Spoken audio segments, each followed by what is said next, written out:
आज ये question to आम माइंड रे कैलकुलेशन करके सॉल्व करिया को ट्राई करिया। क्वेश्चन अच्छे कि वर्तमान माँ पुओंकर बयस मिसिकी 60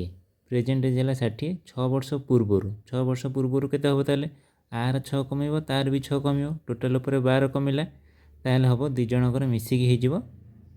48 6 वर्ष पूर्वर। सी क्वेश्चन अच्छे कि 6 वर्ष पूर्वर माँ पुओर 5 गुणा थिला पुओ जदि गोटे गुणा है माँ हम तार 5 गुणा तमें टोटाल दुई जनकर मिसिकी 6 गुण आ से 6 गुणटा के 48 वर्ष ताले गोटे गुण को केते 8 वर्ष गोटे गुण किए ना पुओर बयस ताले गोटे गुण माने 8 वर्ष। क्वेश्चन पचार कि पुओर बयस 6 वर्ष पर केते हम आमर पुओर बयस बर्तमान बाहरला 6 वर्ष पूर्वर गोटे गुण माने 8 ताले वर्तमान बयस केते हम 8 मिश्रण 6 14 आउ 6 वर्ष पर 14 6 20 ताले आंसर हम 20।